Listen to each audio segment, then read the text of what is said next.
Hello, this is the Global News podcast from the BBC World Service with reports and analysis from across the world. The latest news 7 days a week. BBC World Service podcasts are supported by advertising. This is the Global News podcast from the BBC World Service. I'm Andrew Peach, and in the early hours of Tuesday, the 1st of November, these are our main stories. There's still been no word from Jair Bolsonaro following his defeat in the Brazilian presidential election, raising fears he could try to challenge the result. Ukraine is trying to restore electricity to large parts of the country after a wave of Russian missile strikes on energy infrastructure. And there was a charity who was outside the base over the weekend, and they heard the children who were there chanting, "Freedom, freedom, and please help us." Shocking conditions at a temporary migrant holding centre in southeast England. Also in this podcast, a 42-year-old man has been charged with attempting to kidnap the US House Speaker Nancy Pelosi. And how did our ancient cousins, the Neanderthals, die out 40,000 years ago? There's plenty of evidence of that Neanderthal DNA coming into us, but strangely, there is so far no evidence of it going the other way. This may actually explain partly why the Neanderthals disappeared.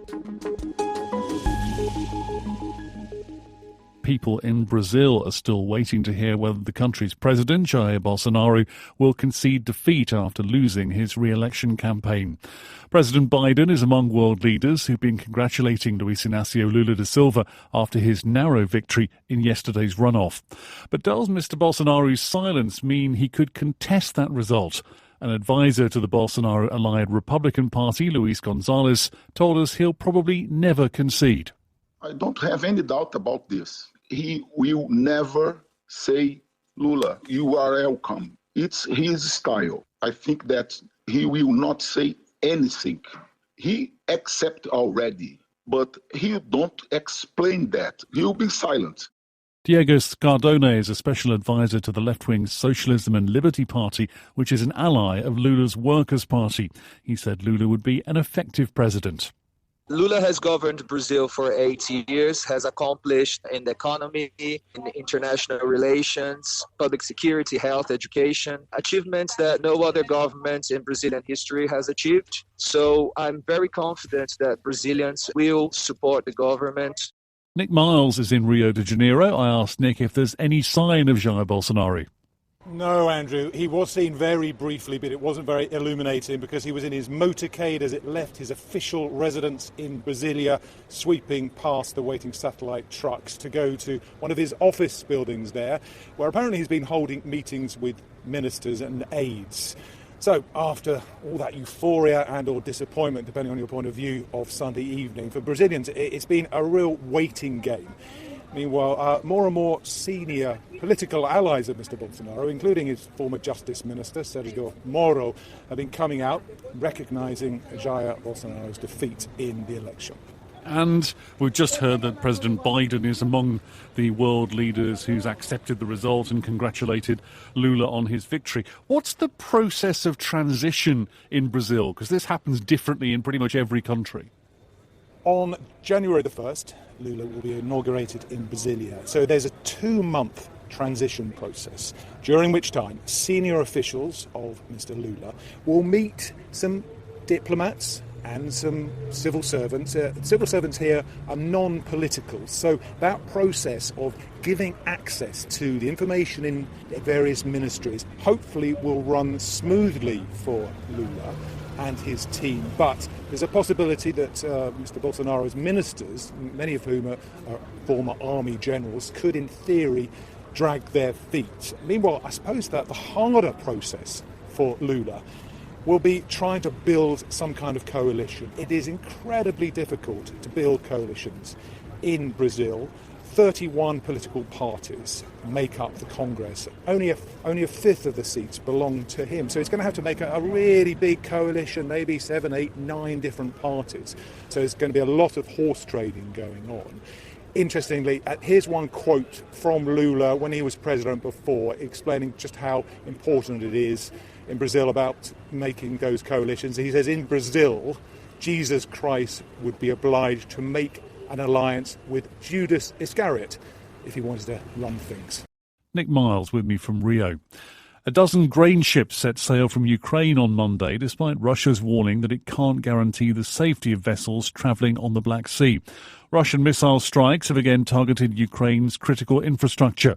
Across the country, people have been left without power or water. James Waterhouse reports from one of the places hit, the southeastern city of Zaporizhia.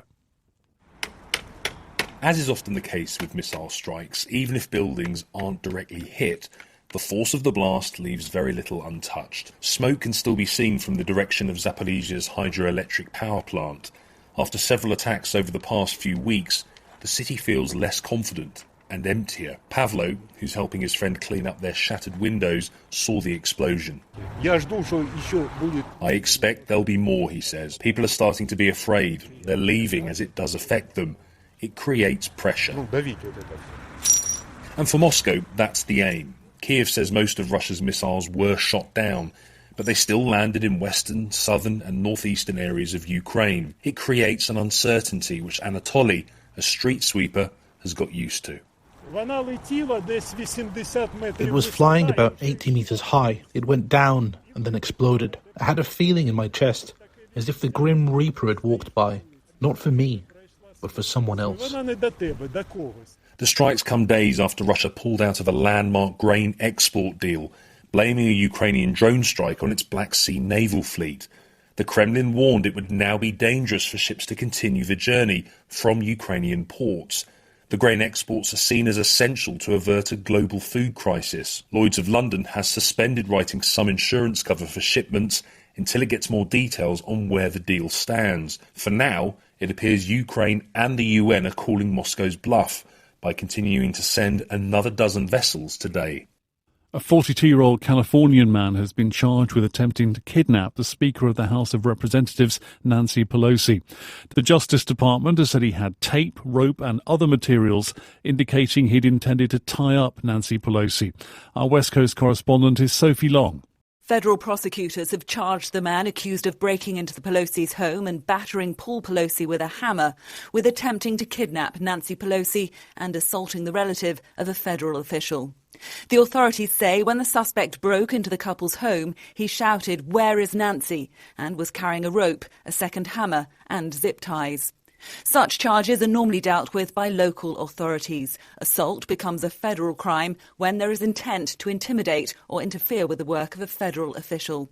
David Dupape also faces a list of state charges, including attempted murder and assault with a deadly weapon. Paul Pelosi, who's 82, remains in intensive care surrounded by his family after undergoing surgery for a fractured skull on Friday. Here in Britain, an issue which has dominated political discourse is back in the headlines. What to do with thousands of migrants who cross the Channel.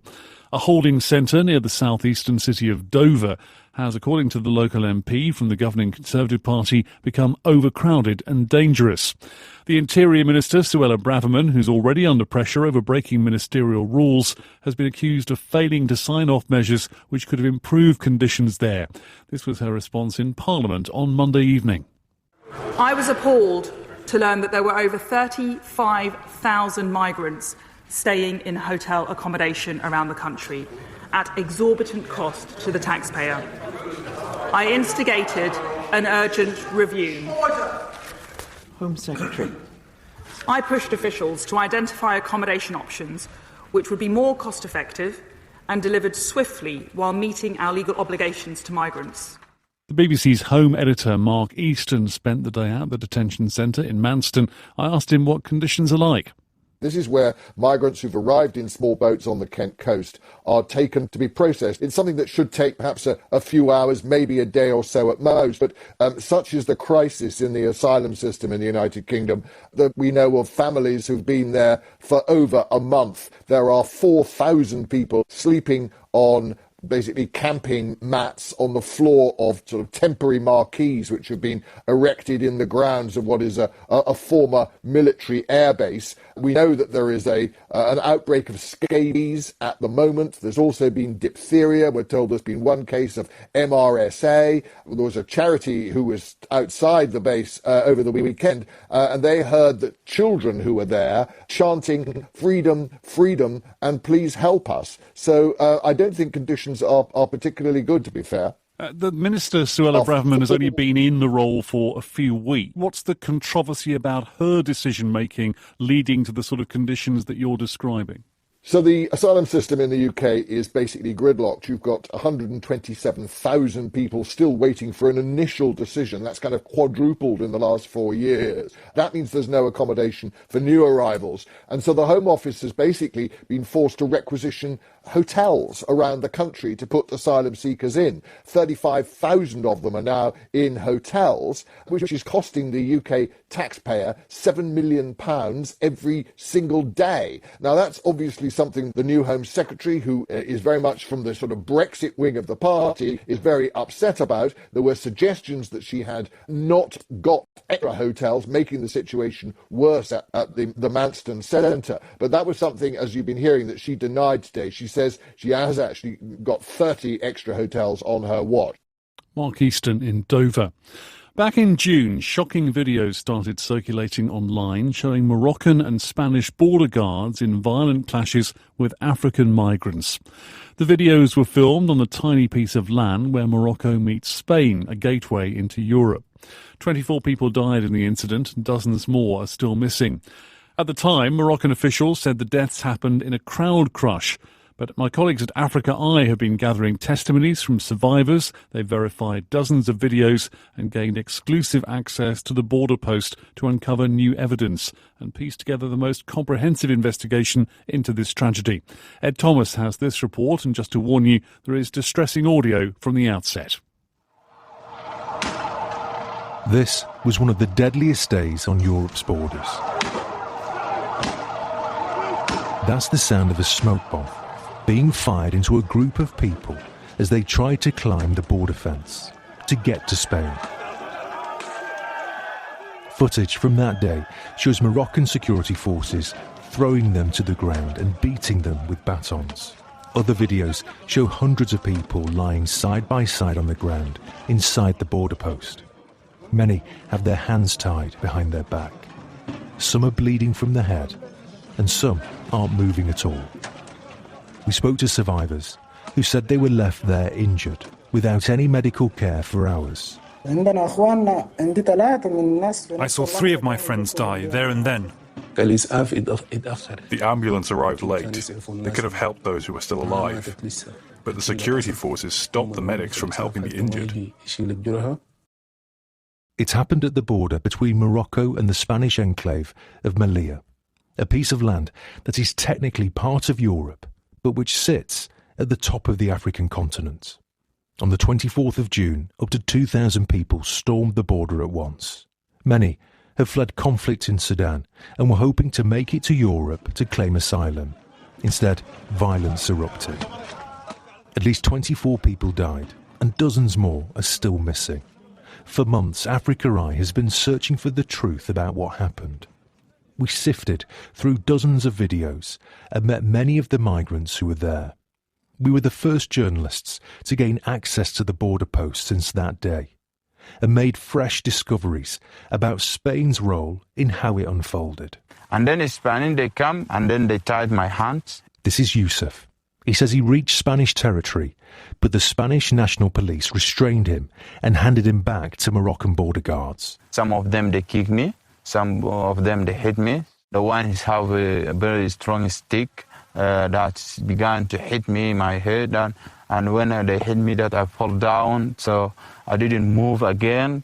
Spanish journalist Javier Bernardo was filming on the Spanish side of the border.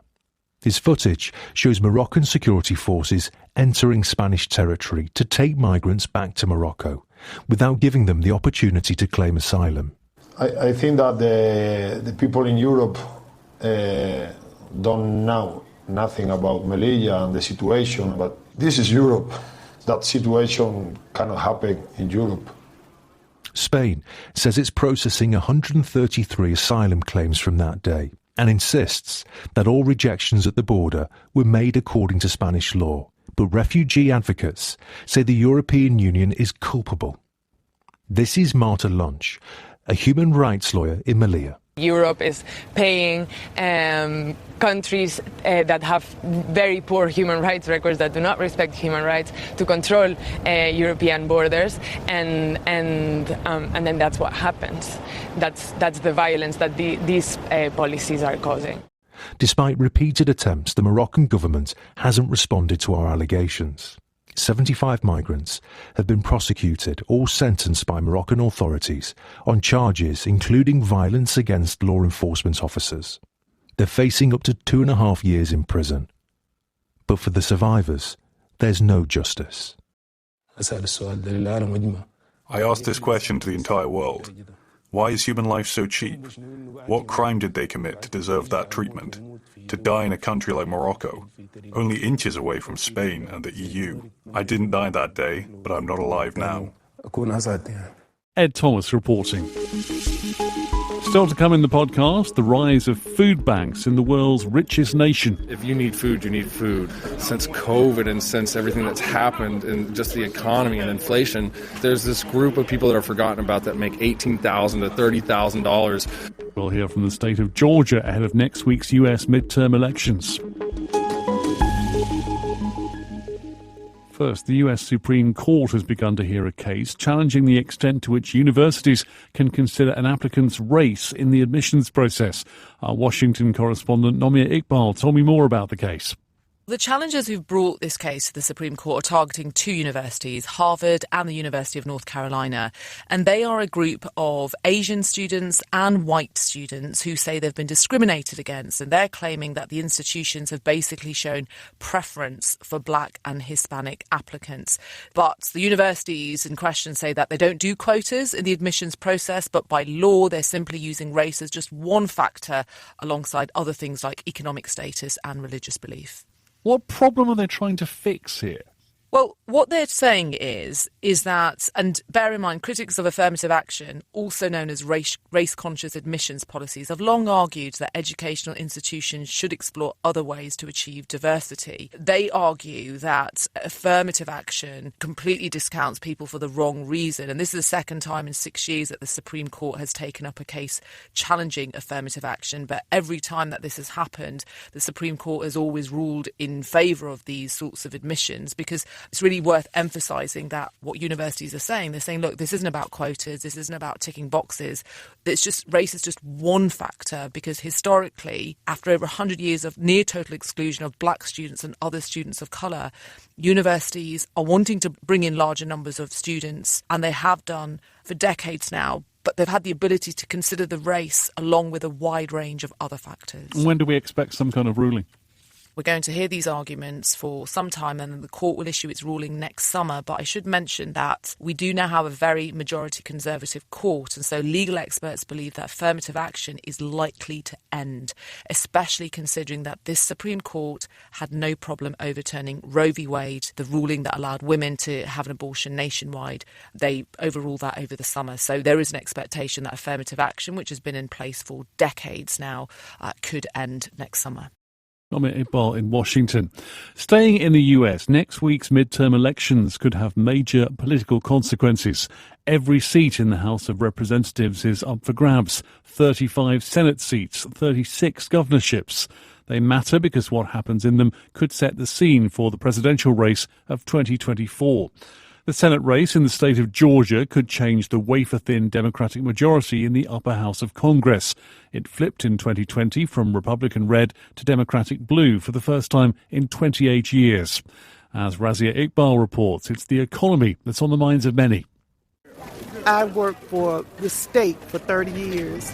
I never thought that I would have to resort to this. Irma is a retired grandmother, and the this she's referring to is queuing for free food. I feel like I've been failed in America because I worked for the state of Georgia for 5 years at one point, and we never even received a raise. But the cost of living was still increasing. The Grove Park grocery spot is a food bank with a difference, and Irma is one among many who are feeling the pinch. Inflation in Atlanta is around 11.5% compared with the national rate of 8.2%. And the minimum wage here is $7.25 an hour. My name is Matthew Jones, and I am the founder and CEO of The Grocery Spot, a mutual aid free grocery store. For anyone who self-identifies as needy, they can come in and everything is absolutely free. And so it's like walking into a brand new grocery store every time, but we empty our grocery store every single day. There is no criteria? If you need food, you need food. Since COVID and since everything that's happened and just the economy and inflation, there's this group of people that are forgotten about that make $18,000 to $30,000 a year, and they aren't getting resources and they're not getting help. And so that's who we're here for. And we're saying there's no rules. Take what you need. I feel like they did a real good job of putting this in this community right here. Liberation, elevation, education. A world away from free food lines is the musical backdrop to a different kind of waiting. Dancing to Janelle Monáe's All In, the fight for democracy, are thousands of fairly well-heeled supporters of the Democratic Party in College Park. They're here to see the 44th president, Barack Obama, a man who is a more popular Democratic figure than the current president. So we're seeing gas prices go up, grocery prices, and that takes a real bite out of paychecks. The Republicans talk a lot about it, but what is their answer? They want to gut social programs, they want to cut Social Security and Medicare, and then they want to give their rich friends a tax cut. Don't boo, vote. Among those getting into the groove are Michael Julian Bond, an Atlanta city councillor. We have to go back to Clinton for his campaign against the senior Bush. It's the economy, stupid. The economy washes over everybody. It rains on the just and the unjust. And Democrats err when they lose that focus. And I hope that that has not happened during this election cycle. For a different view, I headed downtown and high up in the clouds to a building overlooking the city, where Chris Clark works as the CEO of the Georgia Chamber of Commerce. What's interesting here in Georgia is you're seeing two different economies. Part of the economy that the state can control and support, which is doing extraordinarily well, and I think that's why you see the support of Governor Kemp and the Republicans in the state. But at the same time, you're seeing people that are struggling with inflation, which people tend to believe is driven more by federal policy. And so they're taking that out on the Democrats who are control at the federal level. 3, 2, 1, go! The Cherokee County. It was the Cherokee. The local history lesson, the sunshine, the joy of squealing children are not enough to distract everyone on the issues that weigh heavily on people's minds. I think about my children who have decent salaries and careers and a decent living and still can't afford the house that they want.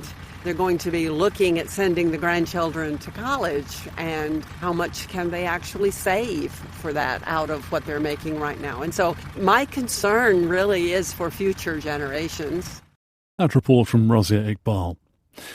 In its first trial, the Special Criminal Court in Bangui, the capital of the Central African Republic, has sentenced 3 members of the 3R militia group to long prison terms of at least 20 years for crimes against humanity. The hybrid court found the trio guilty of murders, inhuman acts and humiliating and degrading treatment, including command responsibility for rape during a massacre of at least 46 civilians in the northwest of the country in May 2019. The court was established to investigate and prosecute serious international crimes committed in the Central African Republic since 2003. Elise Kepler is Associate Director of the International Justice Programme at Human Rights Watch, based in New York. My colleague Rebecca Kesby asked her what exactly this hybrid court is. This court was developed to be based in the domestic justice system, but has a combination of both domestic and international judges, prosecutors, and other staff. Central African Republic made a clear commitment of wanting to deliver justice for atrocities, but recognizing it had limits on its capacity and experience to do so, sought and received support from the international community to set up a court that could credibly try these cases. What's good about this kind of justice, being local to the area, involving local judges, and I understand also it's broadcast on the radio as well? That's right, and the verdict was broadcast this morning on Central African Republic Radio. I was not able to be in Bangui, but able to listen to it online. And in fact, the entire first trial has been broadcast throughout the country in French and also in local languages. This kind of court holds a lot of potential in terms of making justice as accessible as possible to the communities and victims that have been most affected by the crimes, while also having the needed expertise and protections for independence of an institution dealing with very sensitive cases. The case that was tried in the first case involved more than 24 killed. There was also sexual violence in which witnesses of those attacks, rapes, and other crimes, they testified in closed session. And this court has a witness protection unit, I'm sure the first of its kind in the Central African Republic, drawing on the experience of the United Nations and other international experts to develop the components needed to do these cases successfully. Now, of course, you also have the International Criminal Court, which is the global court of last resort based in The Hague. But the combination that one can achieve also with this kind of hybrid court enhances the ability to do justice by having more senior people in The Hague and then a whole nother level, next level of alleged perpetrators tried domestically. Okay. It has been tried several times, hasn't it, before? I'm just thinking Cambodia, I think it was East Timor as well, Sierra Leone. It's worked better in some cases than others. Do you think in the CAR, the lessons have been learned? Well, a couple things to point out. Sometimes you have these hybrid courts in conjunction with the International Criminal Court investigation and prosecution, and sometimes you don't. Sometimes these are the only efforts at accountability, perhaps because the crimes were committed before the International Criminal Court came into being. One that I think is a very positive experience was the Special Court for Sierra Leone that tried crimes, including those committed by Charles Taylor, former Liberian president. You have the Cambodia Khmer Rouge Tribunal, which has been much more complicated with a lot of questions about politicization of the institution, and that's a big risk. In the case of Central African Republic, one of the positives has been how much it's really grounded in the domestic system, so has potential to have a really long-lasting, intensive effect on the overall justice system in the country. Elise Kepler of the International Justice Programme at Human Rights Watch. Police in India have arrested company managers, ticket sellers and security guards in connection with the deaths of 141 people who were on a footbridge when it collapsed. Yogatina Maya reports now from the town of Morbi in the western state of Gujarat. In one home in Morbi, women from the neighbourhood mourn together. They've gathered around a family who have lost all their children, 3 sons, aged 20, 18 and 15. Their mother, Kantaben Muchadia, wants justice for them. What's left for us now? My husband and I are all alone. The people responsible for my son's deaths should be punished. They should rot in jail their whole lives, she said. 9 people have been arrested. Among them, managers of the company Areva that recently renovated the bridge. The firm has so far not responded to questions. The suspension footbridge had been reopened just last week, after being closed for repairs for months. Questions are also being asked of local government officials about whether safety checks had been done before people were allowed on it. Witnesses have told the BBC that overcrowding caused the collapse. An investigation has been ordered. Disaster response teams and military personnel will continue efforts to find people who are still missing. On inflatable rafts, they've been scouring the Machu River. It's unlikely they'll find survivors now, but they're hoping to at least give answers to the families still searching for their loved ones. Yogatina Maya reporting.